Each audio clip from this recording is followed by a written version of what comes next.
Oi, gente, hoje é sexta-feira, dia de filosofia popular, né? Feliz festas aí pra vocês.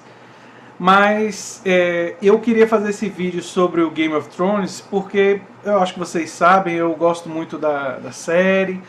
E a última temporada foi retomada e recomeçou. Então eu queria refletir aí com vocês sobre os temas do primeiro episódio da última temporada e falar um pouquinho sobre essa série que eu gosto bastante. Inclusive é uma das minhas inspirações para o meu futuro livro de fantasia, O Filho do Feiticeiro. Nem todo mundo que está aqui no canal sabe, mas eu escrevo literatura, né? E o primeiro livro que eu escrevi, que se chama Nova Máquina do Tempo, dá nome ao canal, porque eu escrevi para defender democracia, ideias políticas que eu estava querendo defender já há muito tempo. E tem outros livros aí, inclusive um outro já escrito e esse encomendado, que quer dizer que eu já comecei a escrever, que tem a ver com esse tema de fantasia, né? Então é uma coisa que a gente vai também relacionar aqui nessa nossa conversa sobre o primeiro episódio da última temporada de Game of Thrones. Se você chegou agora, o canal é a Nova Máquina do Tempo, eu sou André Teixeira Jacobina, aqui a gente fala de política, de ciência e de filosofia, tem a sessão de diálogos com especialistas e o Filosofia Popular às sextas-feiras, como é o vídeo de hoje.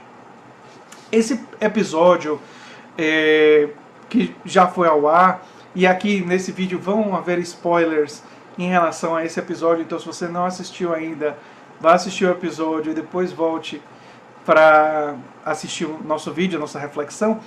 Ele trouxe principalmente, realmente, confirmação de uma série de coisas que a gente já estava na expectativa no final da temporada passada, ou seja, o Sam Tarly, ele conta para o Jon Snow, isso já no final do episódio, por isso que eu estou trazendo muitos spoilers, né?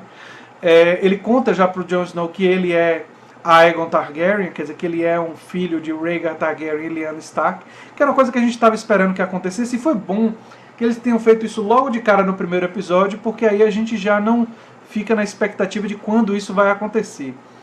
A gente teve também o encontro de Daenerys com Sansa, com aquela tensão ali entre as duas, né, duas mulheres poderosas, e vocês viram Sansa já relutante em relação ao que o Jon Snow fez, que foi abrir mão da coroa de Rei do Norte para confirmar a aliança com Daenerys. E existe uma desconfiança muito grande no Norte em relação a uma liderança como a da Daenerys, né? Eles lembram ainda do passado do Rei Louco e por isso o Norte ainda tem muita desconfiança em relação às lideranças do Sul, né, como a Daenerys Targaryen. Mas o episódio teve talvez seu momento alto quando Jon Snow, pela primeira vez, cavalgou, né, cavalgou entre aspas, né, montou um dragão, um dos dois dragões que Daenerys tem. Isso foi para afirmar aquela questão de que Jon Snow é um filho do dragão, quer dizer, os dragões aceitam ele como um membro da família Targaryen. Então, dá para perceber que Daenerys percebe esse aspecto, ou seja, Daenerys, ela, não só pelo carinho e o amor que ela já está começando a nutrir pelo Jon Snow, mas ela ficou bastante intrigada de como os dragões aceitaram ele. Então, essas foram coisas assim interessantes, entre várias outras que aconteceram. A gente reviu Gendry, que é filho do Robert Baratheon, de novo com seu martelo. Quer dizer, nós estamos vendo o culminar de várias pessoas chegando a Winterfell para lutar contra o Rei da Noite, para lutar contra a ameaça que é a ameaça comum. E eu fiquei pensando, vendo isso, sobre uma reflexão que eu faço até sobre a ditadura militar brasileira. Eu me lembro que durante o período da ditadura, e foi um período que eu estudei no meu mestrado e no meu doutorado, é muito interessante como pessoas de diferentes facções políticas, eles fazem uma espécie de uma paz durante a ditadura e todos concordam que a ditadura é o inimigo maior e que precisa ser combatido e acabam se unindo em torno desse inimigo maior. E aliás, tem um determinado momento no seriado que existe uma reflexão sobre isso, né, de você se unir em torno de um inimigo maior, né, você, digamos assim, colocar de lado as suas diferenças prévias para enfrentar esse inimigo maior. E durante a ditadura militar, eu que pesquisei partidos políticos e tudo mais, eu via uma aliança entre o Partido Comunista Brasileiro, entre liberais democratas, ou seja, liberais que defendiam a democracia, entre uma esquerda social-democrata, entre algumas pessoas que se chamariam socialistas democráticos, mas que não havia muita diferença entre eles e a social-democracia, e você tinha uma aliança ampla de, se você era democrata, você era crítico da ditadura militar, e você queria ver a ditadura militar acabar. E você tinha, dos defensores da ditadura militar, uma aliança entre conservadores, oportunistas, gente que se aproveitou da ditadura para conseguir poder, para conseguir uma série de coisas, e enfim, você tinha esses que davam suporte. E de certa forma Game of Thrones me fez pensar sobre isso, porque o que fez o anão, né, o Tyrion, acreditar que Cersei apoiaria foi justamente a ideia de que não, ela está grávida, ela tem um filho, ela tem algo por que lutar e aceitaria lutar contra o inimigo comum. Mas algumas pessoas, e isso Game of Thrones me fez pensar, algumas pessoas não estão dispostas a reconhecer um inimigo comum e não estão dispostas a fazer essa aliança momentânea. Algumas pessoas pensam mais em si. A Cersei teve aquele momento que ela disse assim, vamos deixar eles lutar entre si e a gente vai lutar com o que sobrar, imaginando que um confronto entre Daenerys e o Rei da Noite, e o pessoal do Norte e o Rei da Noite, vai desgastar as duas partes, e quem sair vitorioso vai estar enfraquecido, e ela poderia assim enfrentar. Existe uma lógica equivocada em relação a isso no que tange o Rei da Noite e o universo fantástico de Game of Thrones, porque o Rei da Noite, se ele sai vitorioso de um confronto com Daenerys, ele sairia muito fortalecido. Muito fortalecido. E se tornaria praticamente impossível que Cersei pudesse enfrentá-lo.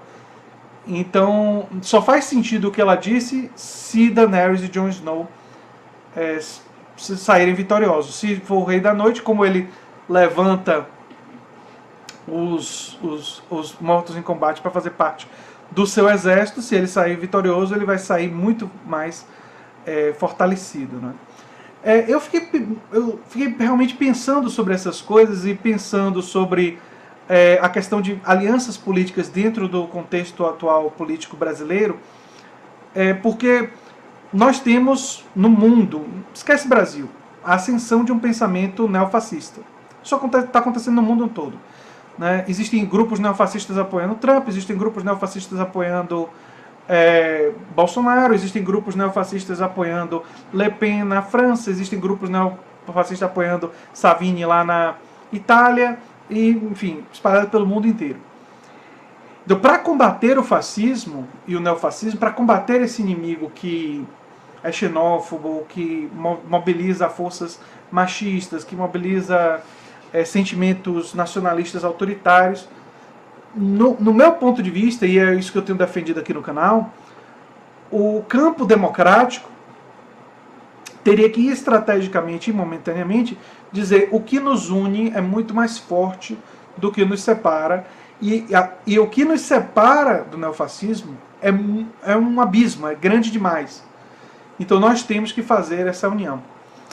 E infelizmente eu tenho percebido que existem grupos que estão realizando a disputa do futuro de 2022 agora. Quer dizer, estão já com animosidade, com uma certa sem vontade de querer conversar, já nesse exato momento, já querendo antecipar uma disputa futura. E eu acho que a gente teria que ter uma concepção, ou tentar ter uma concepção seguinte. Ela é, no meu modo de ver, estrategicamente melhor. Quem vai decidir qual vai ser a principal liderança brasileira em 2021, 2022, vai ser o povo brasileiro. E eu acho que o povo brasileiro tenderá, principalmente aquele menos ligado aos partidos políticos, e boa parte do povo brasileiro não tem filiação partidária, ele tenderá a ser duro, ele tenderá a ser mais firme com aqueles que, dentro do campo democrático, não quiseram diálogo. Com aqueles que, dentro do campo democrático, quiseram transformar esse momento num momento de animosidade. Então, eu acho que essa é uma mensagem que eu gostaria de fazer com esse vídeo, para vocês fazerem essa reflexão. E a gente vê coisas como Game of Thrones e as disputas políticas que existem ali, embora seja uma fantasia, a gente pode sempre se inspirar nisso para refletir sobre a nossa própria situação, sobre o nosso próprio dilema, digamos assim. E na minha live com minha esposa, eu já falava, e ela também concordou comigo, da importância do campo progressista e democrático se unir. Se unir sem aceitar a hegemonia de um determinado grupo, sem se submeter, sem, para usar uma expressão de Game of Thrones, sem dobrar o joelho, né, sem bend the knee. Né? Ao contrário, fazer uma aliança, nesse caso, estratégica, contra pautas específicas, que são prejudiciais, contra essa reforma da Previdência proposta pelo governo Bolsonaro, contra a entrega do Porto de Alcântara, quer dizer, o entreguismo do governo, isso tem que ser combatido, contra uma política de educação equivocada, que busca a exclusão e não a inclusão, que sempre tem sido a pauta central do processo de educação. Quer dizer, e essa é uma coisa que eu quero desenvolver em um outro vídeo, né? Esse é um detalhe que eu quero desenvolver em um outro vídeo. Nós devemos fazer a nossa oposição não do ponto de vista pessoal. O nosso problema não é com o Bolsonaro enquanto pessoa física. A gente tem restrições a ele enquanto pessoa, algumas pessoas têm. Eu, por exemplo, acho inadmissível ele ter admiração por um torturador. Acho que do ponto de vista humano isso o condena de forma terrível. Mas a nossa oposição tem que ser muito mais pautada, embora esses sentimentos possam existir, muito mais pautada numa agenda. E não só numa agenda negativa, daquilo que nós olhamos para o governo e vemos que está errado, mas uma agenda propositiva. Eles dizem que querem fazer a reforma da Previdência, a gente tem que dizer, tem que fazer primeiro a auditoria cidadã da dívida pública. Eles dizem que tem que fazer a reforma da Previdência, a gente diz, devemos fazer uma reforma da Previdência que proteja mais o trabalhador e não menos. Devemos fazer uma reforma da Previdência que proteja mais os trabalhadores pobres e acabe mais com os privilégios das cúpulas dos poderes, inclusive nos militares que estão fora. Nós devemos propor que mais importante do que uma reforma da Previdência é uma reforma tributária, progressiva, que acabe com a injustiça em relação ao nosso país. Então essa tem que ser a estratégia. A gente tem que ter um projeto de poder. A gente tem que ter um projeto de governo e não apenas ser contra o que está sendo proposto por eles. Porque se a gente fizer a política do somos contra, a gente não constrói uma agenda e uma liderança positiva. E aí eu vou fazer uma última analogia com Game of Thrones.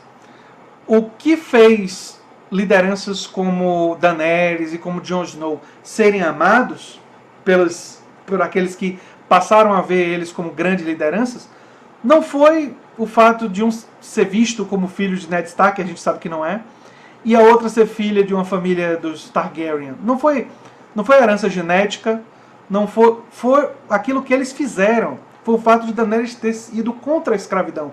Foi o fato de Jon Snow ter pacificado a relação com o povo livre. Ou seja, foi o fato deles terem uma visão de como a sociedade deveria ser, positiva, e deles terem lutado por essa visão, e isso fez as pessoas acreditarem neles, fez as pessoas confiarem neles, fez as pessoas verem eles como lideranças legítimas, como lideranças que valem a pena serem seguidas. Tem um momento que aquela tradutora da Daenerys diz para o anão e diz para outras pessoas que se ela quisesse ir embora, ela iria a qualquer momento, mas ela ficava porque ela queria servir a Daenerys, porque ela acreditava nela. Então ela era livre, mas ela acreditava nela pelo que ela fez, pelo que ela defendeu, pelo que ela significa. Então, é esse tipo de liderança que a gente tem que cultivar. E para que tenhamos esse tipo de liderança, nossa pauta não pode ser em cima das pessoas apenas, mas tem que ser em cima de questões. E as pessoas que abraçarem essas questões e lutarem por elas, essas pessoas vão ganhar a confiança da população, vai ter adoção vão ganhar legitimidade. Isso é fundamental para a nossa política poder evoluir, não é? Agora, sobre expectativas dos próximos episódios de Game of Thrones, eu acho que é difícil adivinhar, não é?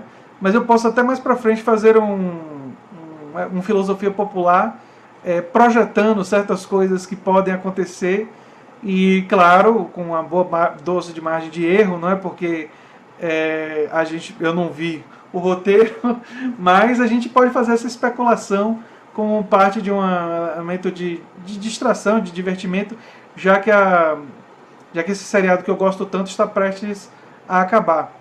E foi ele, Game of Thrones, e a franquia The Witcher, que tem livros e jogos de videogame, além de Senhor dos Anéis, que me inspiraram a começar a escrever O Filho do Feiticeiro, que é o meu terceiro romance.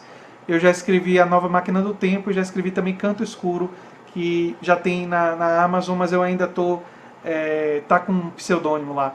Eu ainda estou fazendo alguns detalhezinhos para lançar ele provavelmente no final desse ano, né? Que é um thriller psicológico. Enfim, vocês vão ver em breve. Enfim, gente, era isso aí. E se você gosta do que eu faço aqui no canal, considere apoiar a gente. Tem links no primeiro comentário fixado para vocês apoiarem o canal. Tem outras formas de vocês ajudarem o canal lá também. E se vocês gostam, se lembre sempre de se divulgar, dar um like, compartilhar, que é muito importante para o canal. Um abração e até o próximo vídeo. Tchau, tchau.